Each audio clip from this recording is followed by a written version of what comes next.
बुद्धं प्रधानं सर्वधर्माणां जैनं जयतु शासनम्।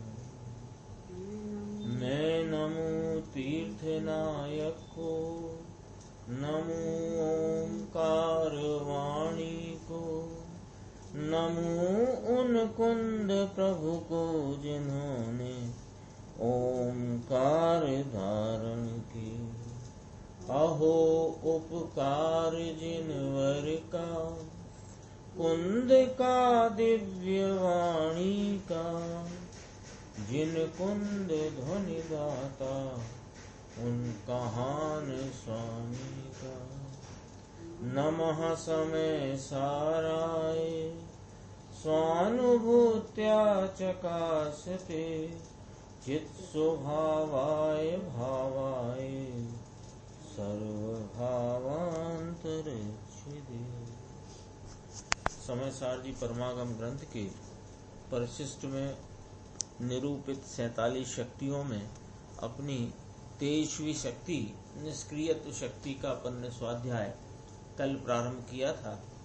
एक बार अपन उसकी परिभाषा जो आचार्य भगवान ने कही वह देखकर गुरुदेव का व्याख्यान 270 पेज पर वहां से शुरू करेंगे। सकल कर्म उपरम प्रवर्त आत्म प्रदेश निष्पन्द रूपा निष्क्रियत्व शक्ति, यानी सकल कर्मों के उपरम नाम अभाव निवृत्ति से जो आत्म प्रदेशों की निष्पन्दता स्वरूप प्रवर्तन के रूप निष्क्रियत्व शक्ति है। यानी जब समस्त कर्मों का अभाव हो जाता है तब प्रदेशों का कंपन मिट जाता है, इसलिए यह प्रदेशों के कंपन मिटने रूप निष्क्रियत्व शक्ति भी आत्मा में है। 270 पेज है, 6 लाइन छोड़ के। आत्मा के प्रदेशों में हलन चलन रूप क्रिया हो वह योग कहलाती है। आत्म प्रदेशों में हलन चलन रूप जो स्पंदन है वह स्पंदन की क्रिया योग कहलाती है, और उस स्पंदन क्रिया के निमित्त से कर्म आते हैं, किंतु उन कर्मों या प्रदेशों के कंपन रूप क्रिया आत्मा का स्वभाव नहीं। अपने को यहाँ आत्मा का स्वभाव सामर्थ्य स्वरूप शक्ति की चर्चा चलती है। तो कहते हैं कि अभी वर्तमान में संसार अवस्था में आत्म प्रदेशों में स्पंदन और कंपन है, और वह कंपन के निमित्त से पुद्गल जड़ कर्मों का उस आकाश क्षेत्र में आगमन होता है। तो ये जो कर्म जो आते हैं आश्रम जिन्हें कहा कर्म, वे कर्म अथवा के प्रदेशों का कंपन, तो प्रदेशों के कंपन रूप क्रिया और वह कर्म आत्मा का स्वभाव नहीं है। तो क्या है फिर आत्मा का स्वभाव? कि आत्मा का स्वभाव तो स्थिर और अकंप रहना है। अकंप स्वभावी आत्मा शरीर को चलाए या कर्म आने में निमित्त हो, यह बात फिर कहाँ रही। देखो दो बातें आई अपने सामने, चार लाइन में, कि अभी संसार अवस्था में आत्म प्रदेशों में कंपन रूप स्पंदन रूप क्रिया है, और वह क्रिया पुद्गल जड़ कर्मों के आश्रव आगमन में निमित्त होती है। ठीक है, लेकिन आत्मा का स्वभाव कंपन नहीं है, और कर्मों का आगमन या बुलाना या मंगाना ये भी आत्मा का स्वभाव नहीं है। तो अभी देखो वर्तमान संसार अवस्था में प्रदेशों का कंपन है, नक्की करो, और वह कंपन आत्मा का स्वभाव नहीं है। क्योंकि उसका लॉजिक आएगा, यदि आत्मा का स्वभाव होता तो सिद्धों के भी कंपन होना चाहिए था, और सिद्धों की जो सादी अनंत निष्कंप अवस्था है, वह सादी अनंत निष्कंप अवस्था ने यह सिद्ध किया कि आत्मा वस्तु के स्वभाव में कंपन नाम का भाव ही नहीं। यानी आत्मा स्वभाव से निष्कंप स्वरूप है, निष्क्रियत्व स्वरूप है, वह कंपन की क्रिया से रहित ही है स्वभाव।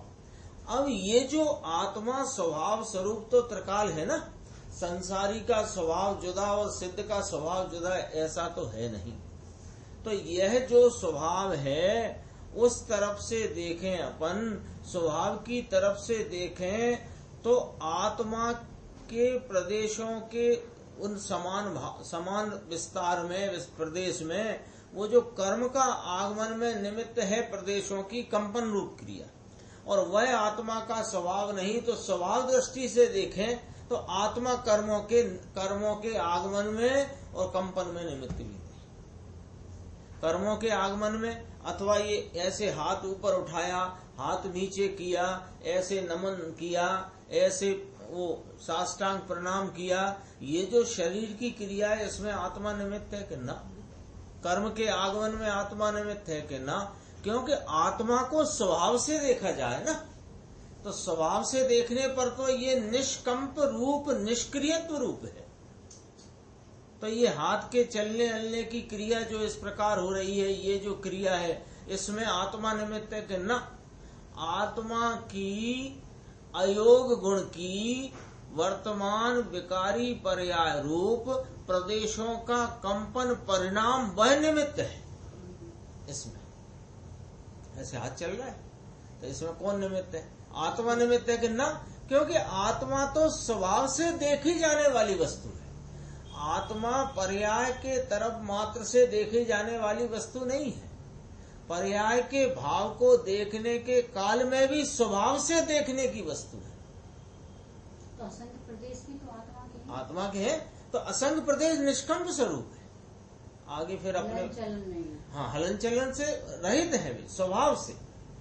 देखो, एक आत्मा की वर्तमान अवस्था में ये विस्तार तो असंख्यात प्रदेशी सदा काल है, और ये सदा काल रहने वाला असंख्यात प्रदेश विस्तार, और इन असंख्यात प्रदेशों में संसार अवस्था की दृष्टि से देखने पर इनमें कंपन का परिणमन है, क्रिया है। लेकिन स्वभाव से उसी समय देखने पर निष्कंप है। तो निष्कंपता कहाँ से सिद्ध होती है? कि सिद्ध भगवान से सिद्ध होती है। सिद्ध परमात्मा के सादि अनंत निष्कंप रूप आत्म प्रदेशों में विस्तार से रहना है। निष्कंप रूप, निष्क्रियत्व रूप रहना है। तो वे जब निष्क्रियत्व रूप हैं, यदि स्वभाव न होता तो वह निष्क्रियत्व कहाँ से आया? तो उनकी वर्तमान पर्याय जो सादि अनंत इस रूप रहने वाली है, उसने क्या सिद्ध किया है? कि वर्तमान प्रत्येक आत्मा का स्वभाव निष्कंप रूप, निष्क्रियत्व स्वरूप है। और जब यह निष्कंप रूप ही है तो हाथों के हलन चलन, शरीर के दौड़ने भागने की क्रिया में आत्मा निमित्त नहीं है। आत्मा की वर्तमान अवस्था में असंख्यात प्रदेशों के जो कंपन रूप परिणाम है, वे निमित्त है। इतनी स्पष्टता अपने ख्याल में रखनी चाहिए, क्योंकि इसके बाद आएगी नियत प्रदेशत्व शक्ति, उसकी भी चर्चा आएगी, तो इससे इसी के संदर्भ से आगे बढ़ेगी वो बात। स्वभाव दृष्टि में तो आत्मा कर्म को भी निमित्त नहीं है। आत्मा के स्वभाव में ऐसी कोई शक्ति नहीं है कि जड़ शरीर आदि को हिलाए अथवा के कर्मों को खींचे। अरे शरीर का हिलना, चलना, बोलना, खाना आदि क्रियाएं आत्मा के साथ संबंध वाली दिखाई देती हैं, तो वहां अज्ञानी को भ्रम हो जाता है कि मुझसे यह क्रिया। ऊपर दो बातें कर दी हैं, वो अपन ख्याल में ले लेते हैं कि आत्मा के स्वभाव में कोई ऐसी शक्ति ही नहीं है कि जो हाथ पैरों को हिलाए, चलाए, बोले अथवा के कर्मों को खींचे। और आत्मा के स्वभाव में ऐसी भी कोई शक्ति नहीं है कि जो ऐसे शरीर के हलन चलन और कर्मों के आगमन में निमित्त हो। स्वभाव की बात चल रही है ना? अब ये नक्की कर लिया। अब यहाँ क्या गड़बड़ हो रही है अभी अपने से, कि यह जो शरीर का हिलना, चलना, बोलना, खाना आदि क्रिया, भगवान के समूह शरण मंदिर आदि में जाकर नमन, साष्टांग प्रणाम आदि की क्रिया वो होती है, तो उसके साथ आत्मा का संबंध दिखाई देता है। और आत्मा का संबंध वाली वे दिखाई देने से इसको भ्रांति हो जाती है कि मुझसे यह क्रिया होती है। उसे आत्मा के अकंप स्वभाव की खबर नहीं है। भाई ये क्रिया वास्तव में विचार करो तो कैसी है। यहाँ इच्छा हुई कि मुट्ठी बांधो, तो इच्छा रूप विकारी परिणाम वो आत्मा का परिणाम है। कौन सा? मुट्ठी बांधो।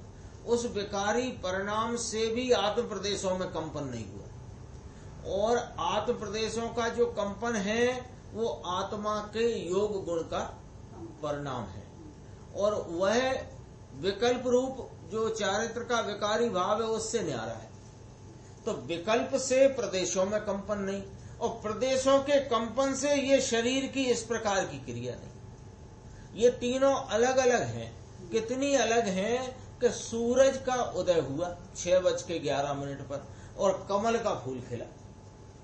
तो कमल का फूल खिला तो अज्ञानी को क्या भ्रम हो गया कि सूरज के उदित होने से कमल खिला, और जरा सा ही समझदार हो वो क्या जानता है कि सूरज अपने समय से उदित हुआ है और कमल अपने समय से खिला है।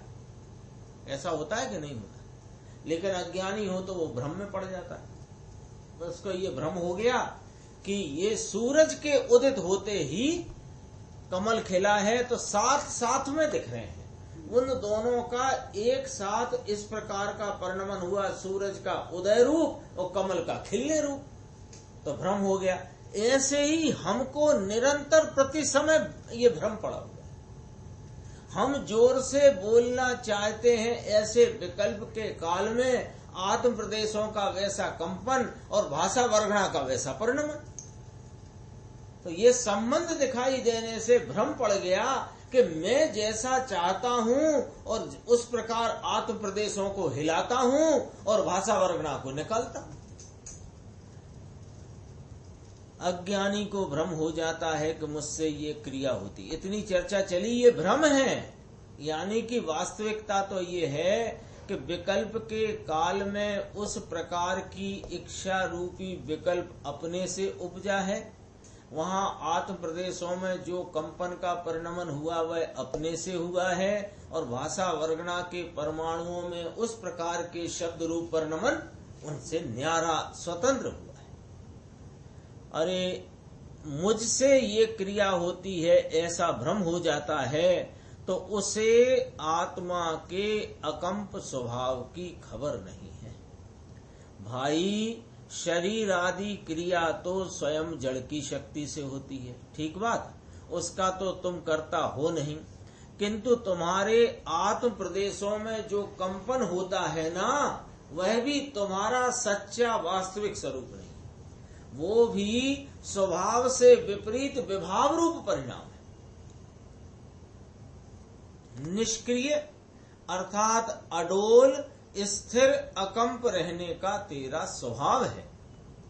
जिस प्रकार राग देश से अस्थिरता होती है वह आत्मा का स्वभाव नहीं है, क्योंकि राग देश वाली अकर्तत्व शक्ति का वर्णन तो आ चुका, अभोक्तृत्व का भी आ चुका। अपन एक दिन बात कर रहे थे कि इस शक्तियों का क्रम भी आचार्य भगवान ने बहुत व्यवस्थित रखा है, क्योंकि अनंत शक्तियों में 47 को यहाँ निरूपण करने का उनको विकल्प आया और उनका 47 का निरूपण हुआ। और 47 में भी जो क्रम आया है ना, वो कभी अपन देखेंगे 8-8 शक्तियों का, कभी टाइम निकलेगा तो 8-8 शक्तियों का अपन क्रम देखेंगे, 8-8 9 जो भी क्रम में आएंगी, और वे अपने को उनका क्या स्वरूप है संक्षिप्त में अपन देखेंगे तो अपने को वो ख्याल में स्मरण में रह सकेगा। देखो यहाँ अपन ने क्या नक्की किया था अकर्तत्व शक्ति में कि सकल कर्म कृत जो ज्ञातृत्व मात्र परिणाम से उपरम स्वरूप, वह जो आत्मा की अकर्तत्व शक्ति है, यानी आत्मा वे रागादि परिणामों का अकर्ता है और रागादि परिणाम है परिणति में। इसी प्रकार जिस प्रकार राग देश में से अस्थिरता है वह आत्मा का स्वभाव नहीं है, बीतरागी स्थिरता ही आत्मा का स्वभाव है। उसी प्रकार प्रदेशों का कंपन नाम अस्थिरता हो, वह भी आत्मा का स्वभाव नहीं है। निष्क्रिय अकंप स्थिर रहे, वही आत्मा का स्वभाव। इच्छा का परिणाम और कंपन दोनों विकार हैं।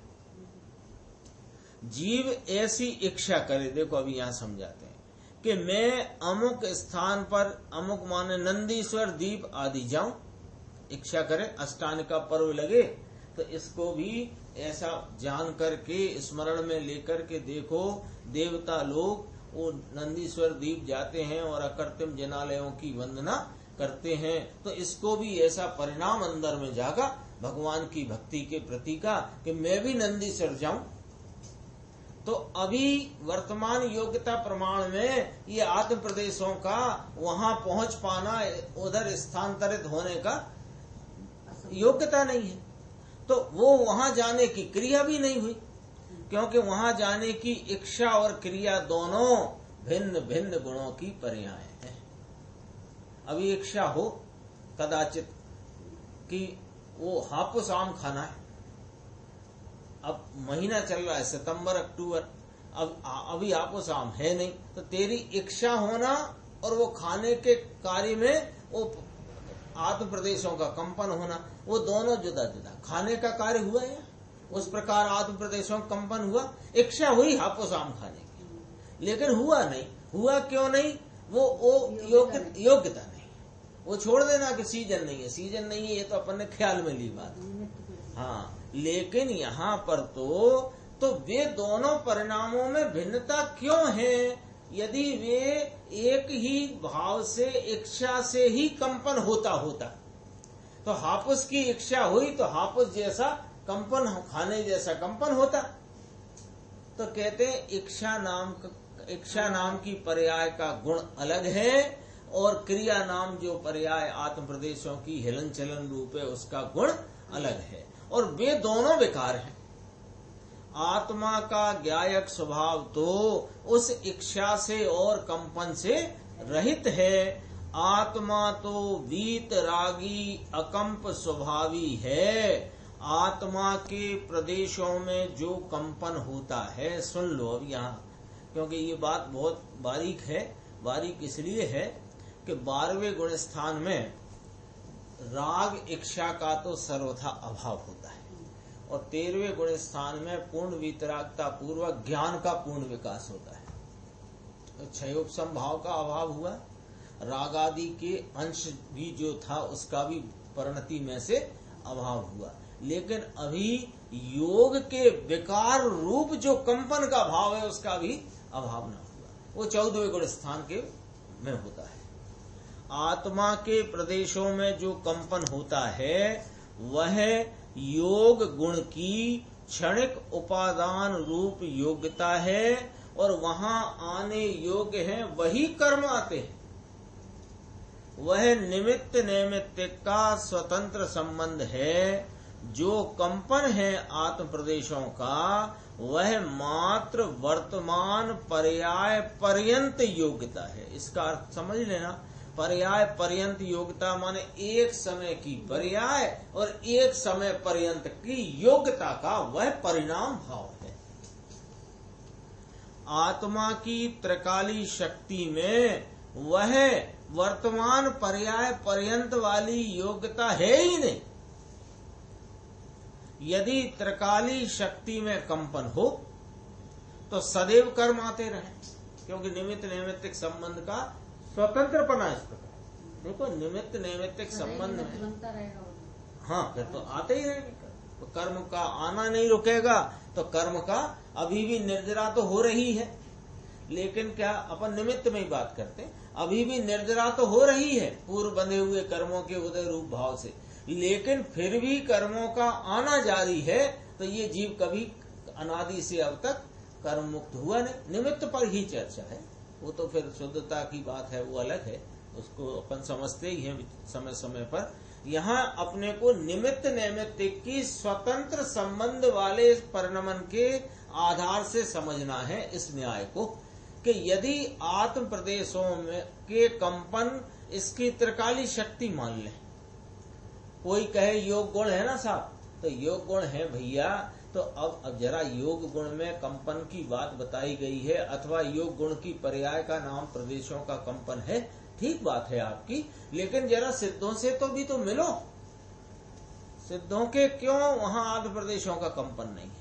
यदि स्वभाव होता तो उन्हें भी होना चाहिए। और फिर इसको यहाँ संसार अवस्था में घटाते हैं ना, तो कैसे घटाया? त्रिकाली शक्ति में कंपन हो तब तो सदैव ही कर्माते रहेंगे, और आत्मा कभी कर्म रहित मुक्त हो ही ना सकेगा।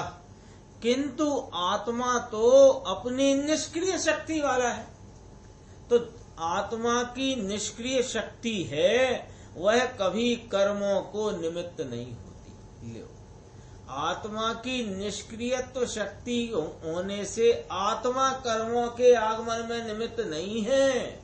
आत्मा की वर्तमान पर्यंत योग्यता में होता हुआ प्रदेशों का कंपन परिणाम वह कर्मों के आगमन में निमित्त है, और ये निमित्त नैमित्तिक का स्वतंत्र संबंध है। हमेशा यह बात याद रखना सैद्धांतिक रूप से कि निमित्त नैमित्तिक की जो चर्चा जिनवाणी में आती है उसमें ये ध्यान रखना है कि निमित्त नैमित्तिक स्वतंत्र संबंध है। ये निमित्त नैमित्तिक संबंध कभी पराधीनता का उद्घोषक नहीं है। दो द्रव्य स्वतंत्र है, यही तो वो कह रहा है कि ये निमित्त है, ये नैमित्तिक है, तो ये निमित्त, ये नैमित्तिक, ये निमित्त, ये वो स्वयं ही स्वतंत्रता की उद्घोषणा कर रहा है। और हमको क्या हो गया कि उनमें जो संबंध दिखाई देता है तो हम दो को एक मानते हैं। तो इसलिए ये ऊपर जो लाइन आई है 271 पेज पर कि निमित्त नैमित्तिक का स्वतंत्र संबंध है, वो याद रखने जैसी है, क्योंकि वो फार्मूले हैं जहां अपने को विभिन्न स्थानों पर निर्णय की भूमिका में काम आने वाले हैं। देखो, आत्मा कभी कर्म रहित मुक्त हो ही न सके, किंतु आत्मा की निष्क्रिय शक्ति है, वह कभी कर्मों को निमित्त नहीं होती। ऐसे आत्म स्वभाव की दृष्टि से, यानी ऐसे निष्क्रियत्व शक्ति स्वरूप आत्मा के स्वभाव की दृष्टि से प्रतिक्षण कर्मों का निमित्तपना छूटता जाता है, और सर्व कर्मों का अभाव होकर सिद्ध दशा प्रकट होती है। वहां आत्मा सादि अनंत अकंप रूप से स्थिर रहता है। 14वें गुण स्थान से ही अकंपपना हो जाता है। वहां आत्मा को कर्मों का आश्रव सर्वथा रुक गया है। यद्यपि की केवली अवस्था में, अरिहंत अवस्था में सब गुणों का परिपूर्ण परिणमन है, सब शक्तियां परिपूर्ण रूप से, सब शक्तियां परिपूर्ण रूप से प्रकट हो गई हैं, विकसित हो गई हैं, लेकिन अभी वहां पर केवली परमात्मा अरिहंत अवस्था में योग गुण का विकारी परिणमन शेष है। ऐसा है कि नहीं? तो वह वहां पर कंपन है, लेकिन वह होने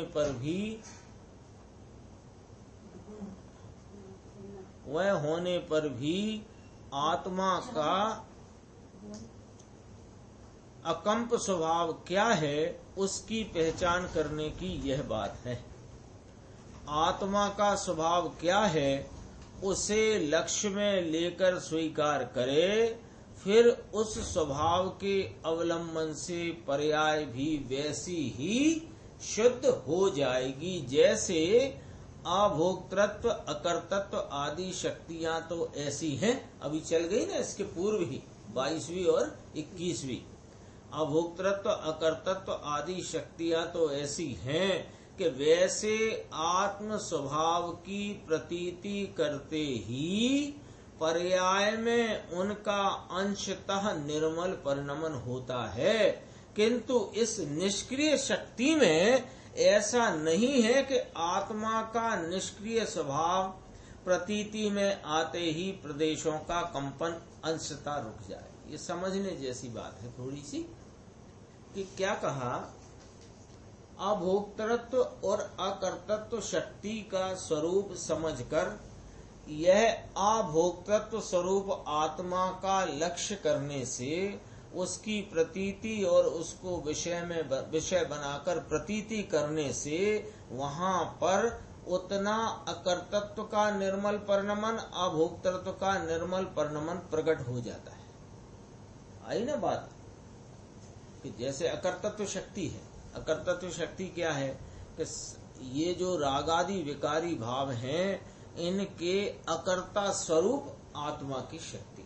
तो इन रागादि परिणामों के अकर्ता स्वरूप जो अकर्तत्व और रागादि परिणामों के नहीं भोगने रूप अभोक्तत्व शक्ति जो है, उसको लक्ष्य में लेकर वो उस अभोक्तत्व और अकर्तत्व शक्ति स्वरूप आत्मा की प्रतीति करी, तो अकर्तत्व शक्ति का अभोक्तत्व शक्ति का निर्मल परिणमन अंशता हो गया। लेकिन आत्मा का निष्क्रिय स्वभाव प्रतीति में आते ही प्रदेशों का कंपन अंशता रुक जाए, ऐसा नहीं है।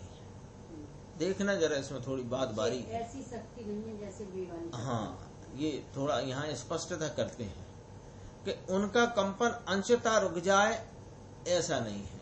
तो एक चर्चा अपन ने कभी पढ़ी है, सर्वगुणांश ते संकित, है ना। तो निष्क्रियत्व भी एक गुण ही है ना आत्मा का, तो उसका भी तो अंश प्रकट होना चाहिए ना।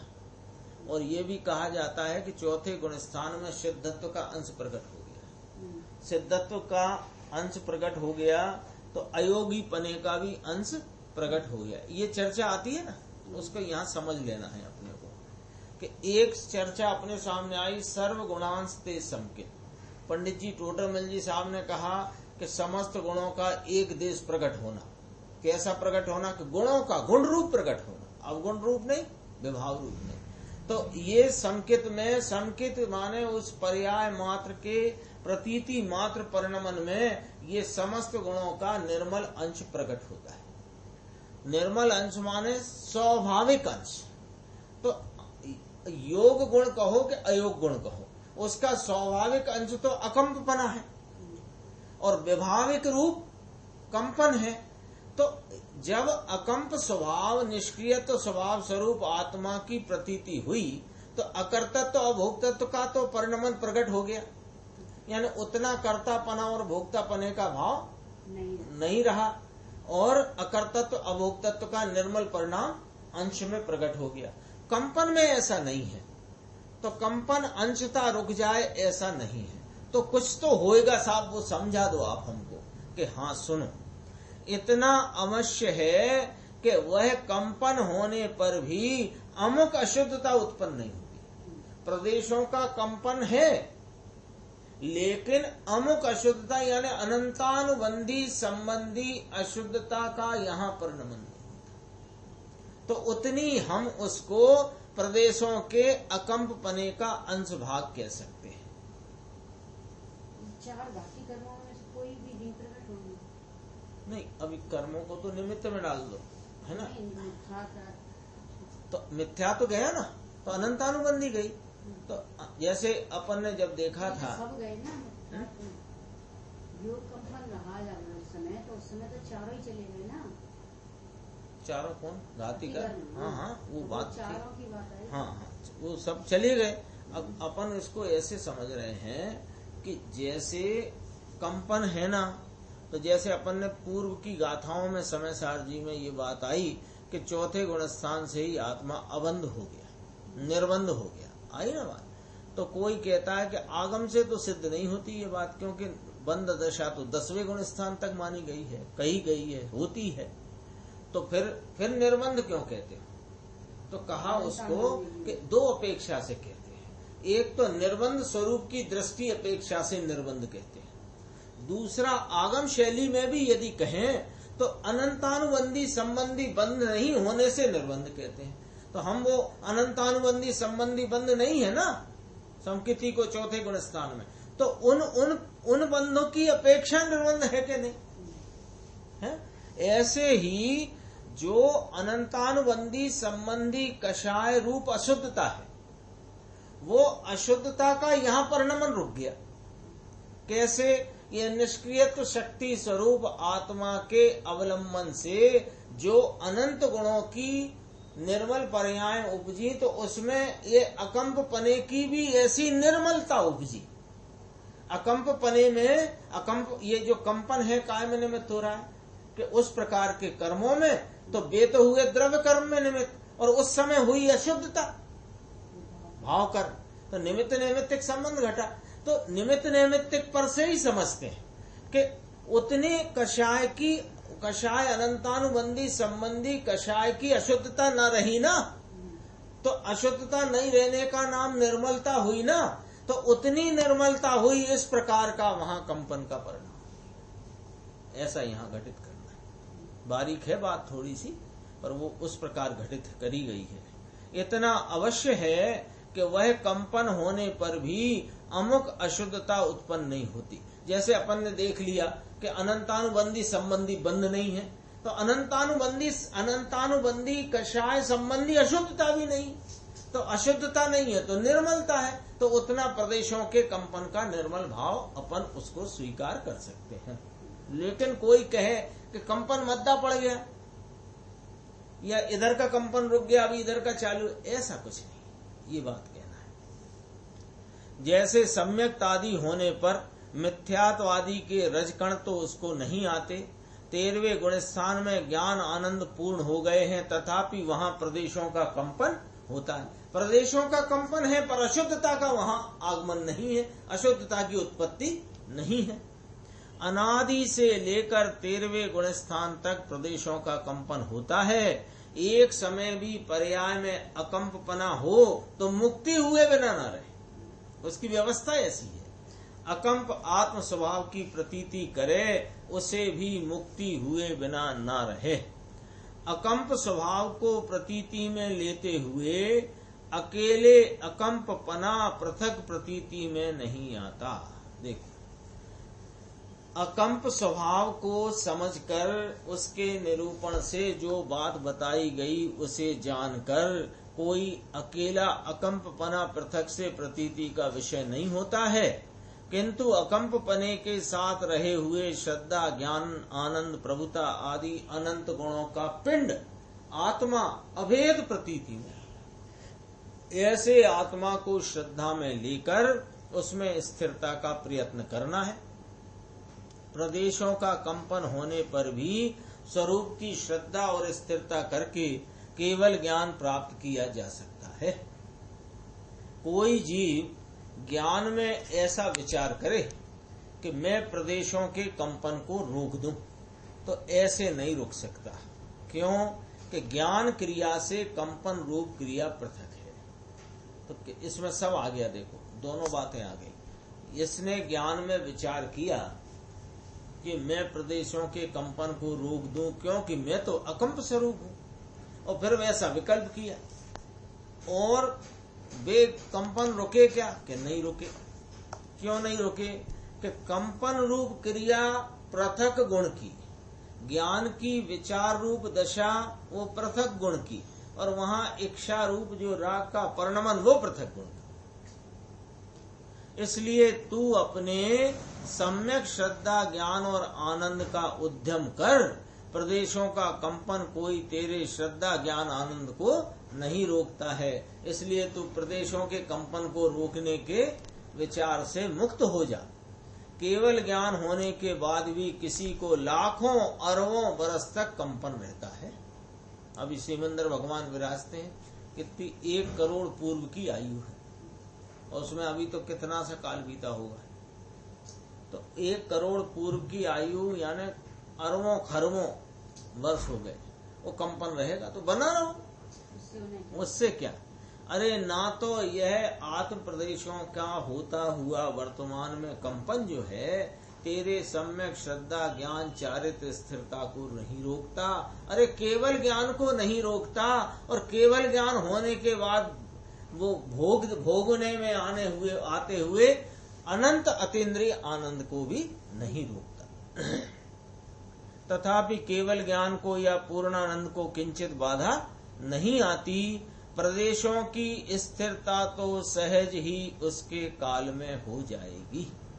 जीव को तो अपने ज्ञानानंद स्वरूप की श्रद्धा ज्ञान और एकाग्रता का ही उद्यम करना है। देखो एक बात इसमें से घटित होती है थोड़ा समझने के लिए, कि जैसे यह आत्म प्रदेशों में कंपन पना है, माने अस्थिर पना है, और इनकी स्थिरता कब होगी कि सहज अपने काल में हो जाएगी। तो उसकी तरफ से लक्ष्य छोड़ और अपना निष्कंप स्वरूप, अकर्तत्व अभोक्तत्व स्वरूप, चिति दृषि ज्ञान स्वरूप आत्मा को लक्ष्य में ले और उसका श्रद्धा कर, अनुभव कर, एकाग्रता कर। यही मोक्ष मार्ग में है। ऐसे ही इसी बात पर से विचार करते हैं कि ये जो राग आदि उत्पन्न हो रहे हैं ना, तीव्र मंद कषाय रूप, शुभ अशुभ राग रूप जो वृत्ति उठ रही है, ये तो सहज अपने काल में छूट जाएगी। जब होगा ना 12वां गुण स्थान का अंतिम समय आएगा तो ये सब कुछ छूट जाएगा। तो फिर हमें क्या करना कि जैसे प्रदेशों के कंपन पर से तूने लक्ष्य छोड़कर इस निष्क्रियत्व आत्मा को लक्ष्य में लिया, ऐसे ही वीतराग स्वरूप आत्मा को राग आदि का लक्ष्य छोड़ दे। जब उत्पन्न होना है होते रहेंगे, जो कोई भी हो रहे हैं वे होने दे। तीव्र कषाय वाले हों, मंद कषाय वाले हों, अशुभ हों, शुभ हों, एक बार तो उधर से लक्ष्य छोड़ दे। तो क्या कर कि अपने वीतराग स्वरूप आत्मा की श्रद्धा अनुभव और एकाग्रता करो। वे अपने काल में सहज ही, क्योंकि ज्ञानी को राग को टालने की आकुलता नहीं होती और राग को रखना नहीं चाहता है। कोई समझे कि टालने की आकुलता नहीं है, यानी उससे चिपक कर रहना चाहता है, कि ना, राग से इतना निष्प्रह हो गया है कि राग के काल में जो होता हो सो हो, वह मैं नहीं, मेरे में नहीं। इस प्रकार से अपने श्रद्धा की बल पर वह अपने अनुभव और एकाग्रता के कार्य उद्यम में लगा रहता है। ऐसे ही राग के संबंध में अपन विचार कर सकते हैं। केवली भगवान को प्रदेशों का कंपन होने पर भी आत्मा का अकंप स्वभाव केवल ज्ञान में प्रत्यक्ष ज्ञात हो गया है। ये क्या बात है। स्वयं के आत्मा उनको प्रत्यक्ष भाषित हो रहा है कि नहीं उनके ज्ञान में।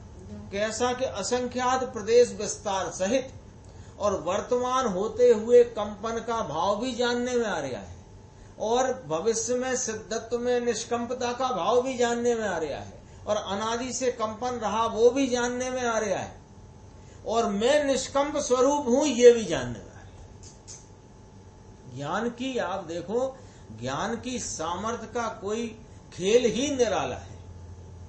ज्ञान की सामर्थ्य का खेल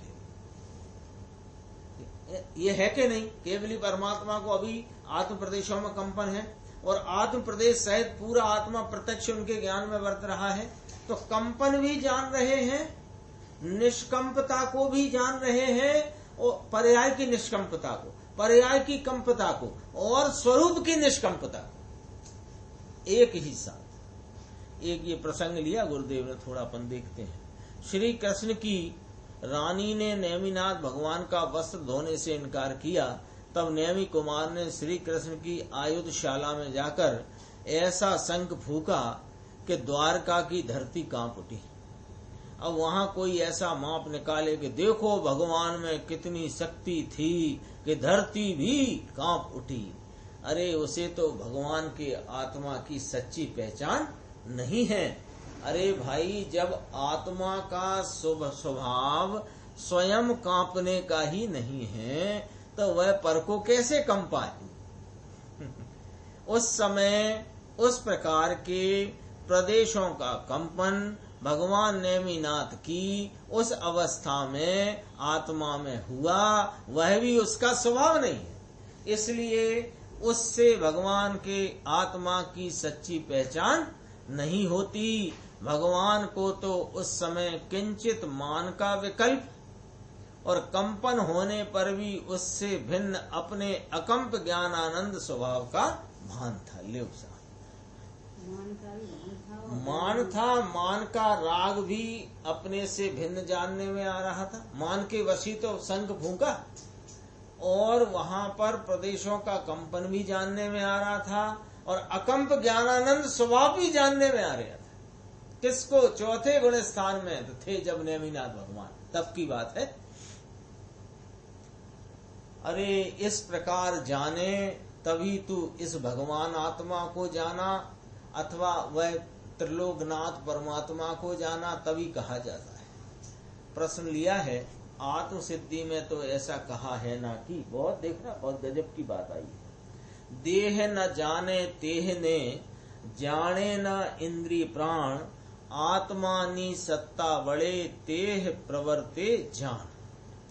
यानी देह और इंद्रियां आत्मा की सत्ता द्वारा प्रवर्तमान है, ऐसा उसमें कहा है। और यहाँ तो कहते हो हराम है यदि आत्मा पर की क्रिया कर सकता हो तो इन दो बातों का मेल कैसे हो सकता है? ये बात बहुत ही गंभीर है, समझने जैसी है। क्योंकि ये समझ में आ जाए ना, ये जो प्रसंग आ गया है आत्म सिद्धि के संदर्भ से, ये समझ में आ जाए तो अपने को अभी भेद ज्ञान का जैसे फिटकरी घुमाते हैं ना पानी में, तो वो अभी मैल बैठा नहीं है, लेकिन मैल बैठना शुरू हो जाता है घुमाते मात्र से। ऐसे घुमाई है ना, तो वो फिटकरी और जल का स्पर्श होते ही वो कार्य चालू हो जाता है। ऐसे ये बात समझ में आ गई तो समझो फिटकरी डल गई भेद ज्ञान की।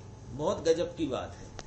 देखो आत्म सिद्धि में श्रीमंत लिखते हैं कि देह और इंद्रियां आत्मा की सत्ता द्वारा प्रवर्तमान हैं। यानी देह स्वयं को जानती नहीं, इंद्रियां स्वयं को जानती नहीं, लेकिन देह और इंद्रियों के द्वारा आत्मा की सत्ता इनका जानना आत्मा की सत्ता द्वारा प्रवर्तमान है। और आप यहाँ लगातार इन शक्तियों के क्रम में वर्णन करते हुए कहते हो कि हराम है कि यदि आत्मा पर की क्रिया कर सकता हो तो। एक तिनके के दो टुकड़े कर सकता नहीं। इतना सा तिनका होता भूसे का, जिसका वजन भी लेने जाओ तो ना ले पाओ, फिर उसके भी दो टुकड़े कर नहीं सकते, आंख की पलक झपका नहीं सकते, तो वह नहीं कर सकते, तो फिर यह दोनों बातों में कैसे मेल है? हमें समझा दो कि ये देह इंद्रियां आत्मा की सत्ता द्वारा प्रवर्तमान है, कहते हो आत्मा से कोई पर का कार्य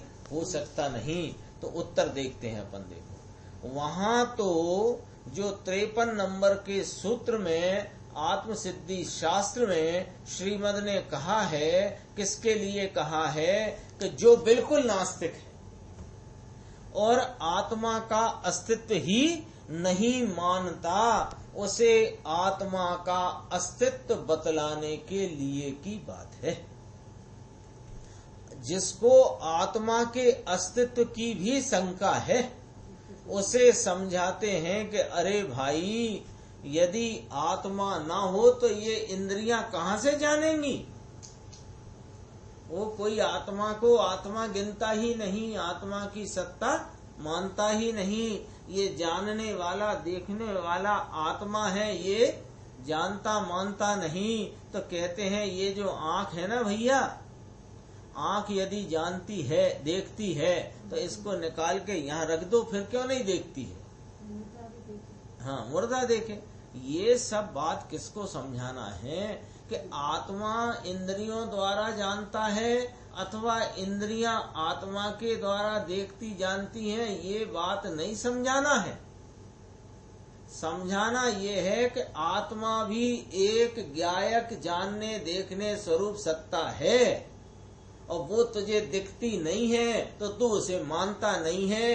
तो जो दिख रहा है ना, ये 5 इंद्रियों का ये हिसाब किताब, इसके आधार से तुझे आत्मा की सत्ता बताना है। देखो, इसलिए ज्ञातृत्व जो वर्त रहा है वह आत्मा की सत्ता द्वारा जान, इस प्रकार वहां आत्मा का अस्तित्व सिद्ध किया है।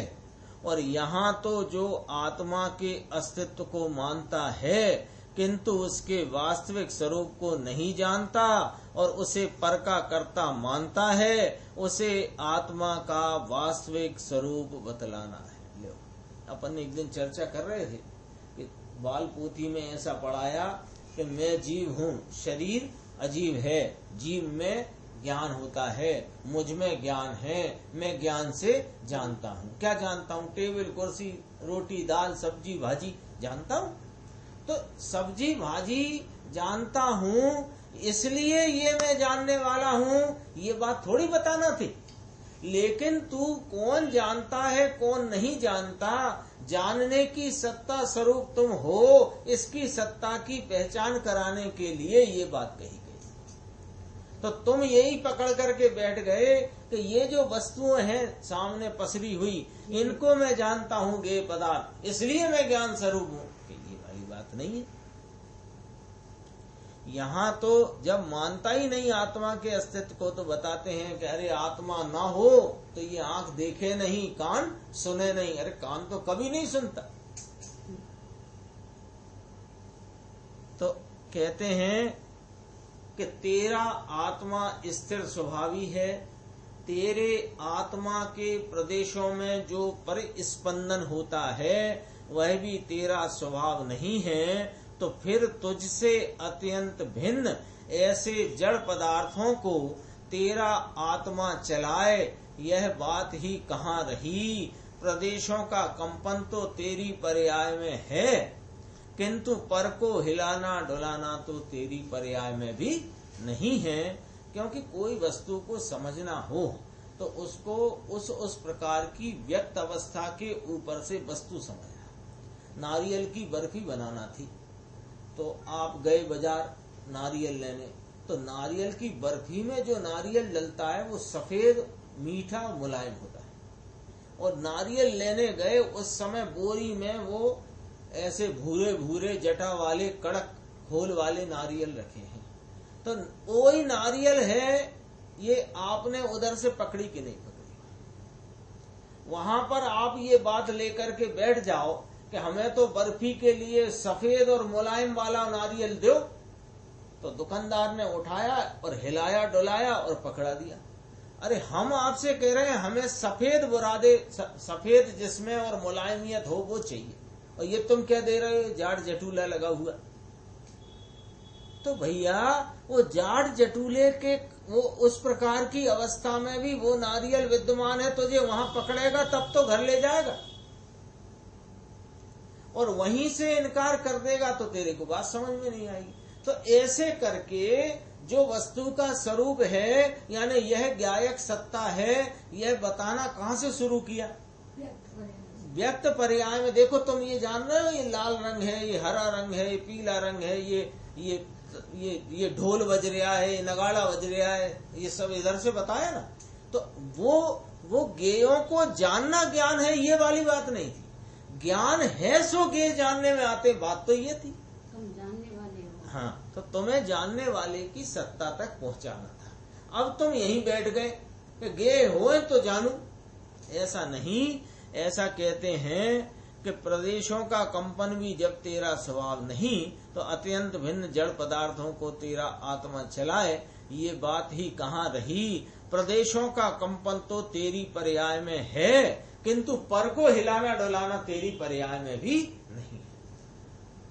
आत्मा की पर्याय में प्रदेशों का कंपन होता है। कोई कैसा कंपन होता है हमें समझा दो जरा, कि देखो ये हाथ हिला ना, तो हाथ हिला, देखो ये आत्मा की प्रदेशों का कंपन है।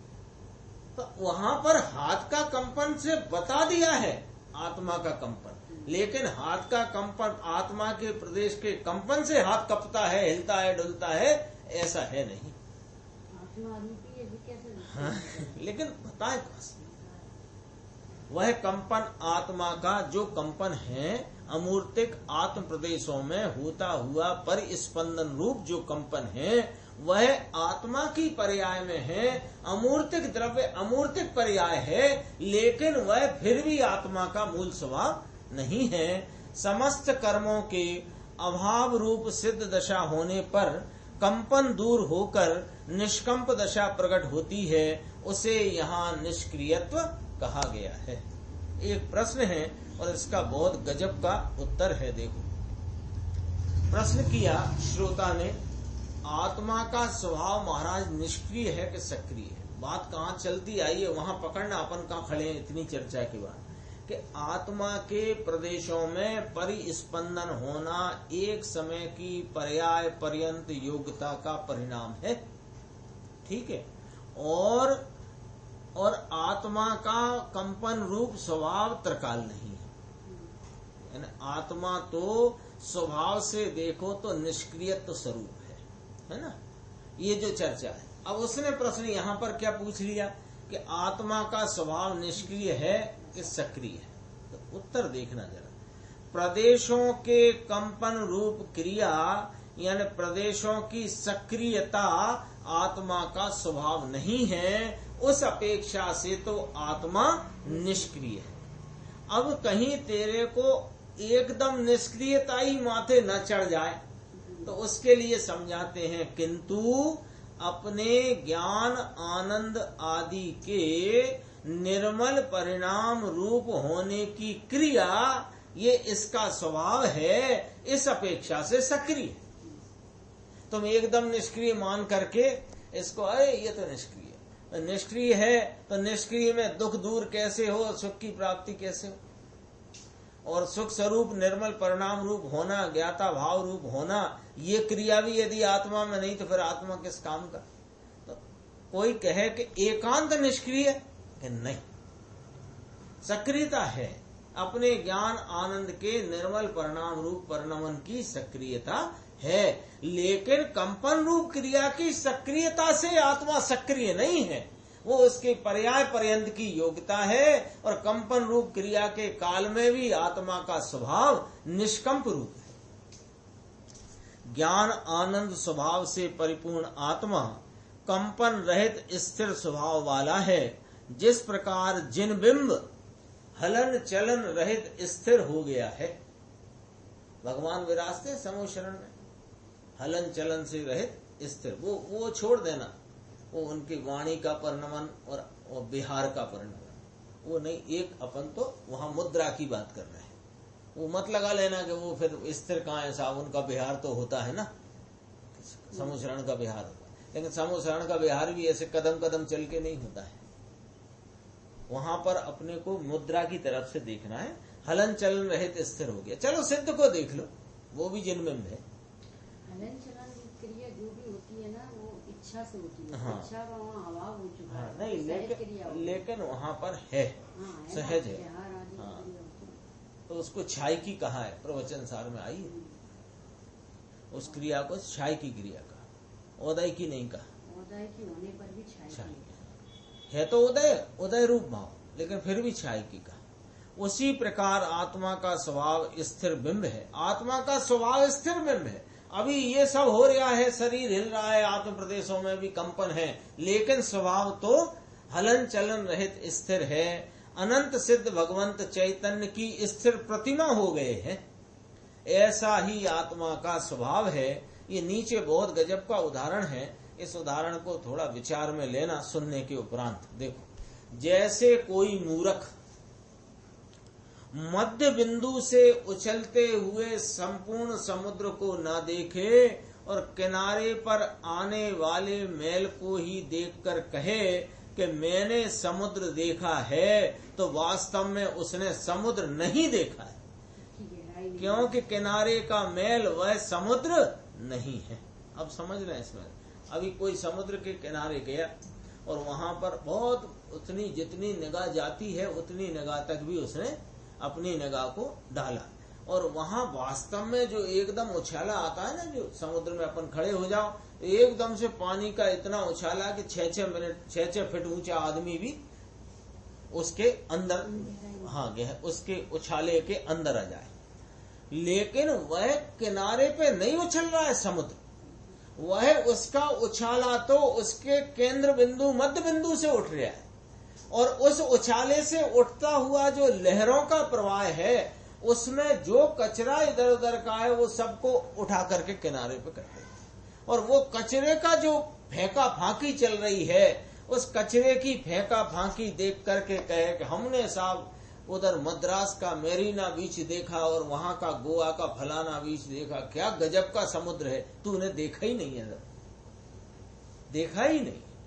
क्यों कि वह जो किनारे का मैल आया हुआ है ना, वह समुद्र नहीं है, तो फिर कौन है साहब? कि समुद्र तो अंदर से उछलकर, बहुत गजब का उदाहरण है, समुद्र तो अंदर से उछलकर मैल को बाहर निकाल देता है।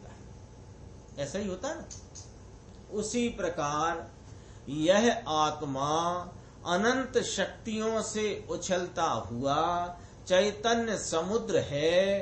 हे जीव, अंतर में अनंत शुद्ध शक्तियों से भरपूर चैतन्य समुद्र उछल रहा है। उसे तो देख जो अनंत शक्तियों से उछलते हुए चैतन्य समुद्र को नहीं देखता और किनारे के मैल की भांति पर्याय के क्षणिक विकार को देखकर उसी को आत्मा मानता है। जैसे समुद्र में देख रहा था तो वहां उछाले बड़े बड़े आ रहे और उछालों के साथ वो कागज पत्थर कचरा वचरा पत्ते वत्ते जो थे वो वहां किनारे लग गए। ओहो, बड़ा भारी समुद्र है। ऐसा फेंकता है कि सारा कचरा मिनट भर में आ जाता है। कचरा ही देख के समुद्र देख लिया तूने क्या? ऐसे ही पर्याय में उपजता हुआ जो क्षणिक विकार है उसको देखकर तुम उसको आत्मा मानते हो तो वह जीव लोकोत्तर मूर्ख है। यानी लौकिक दृष्टि में होशियार मानते हो तो माना करो, पारलौकिक दृष्टि में अलौकिकता से देखो तो महामूर्ख है, अर्थात की मिथ्या दृष्टि है। अरे मूढ़, तेरे आत्मा का स्वभाव तो अनंत शक्तियों के निर्मल परिणमन रूप से उछल कर विकार को बाहर निकाल देने का है। इसलिए अंतर्मुख दृष्टि करके संपूर्ण चैतन्य समुद्र को देख और पर्याय बुद्धि छोड़। शांति का समुद्र तेरे आत्म स्वभाव में भरा है, उसमें दृष्टि कर तो तुझे शांति का वेदन होगा। इसके अतिरिक्त तुझे अन्य कहीं से शांति का वेदन नहीं हो सकता। शेष चर्चा अपन आगे की स्वाध्याय में करें। निज निधि निज में बताई, यह अनंत उपकार है। उसके लिए जिन वाणी माँ को वंदना 7 बार है।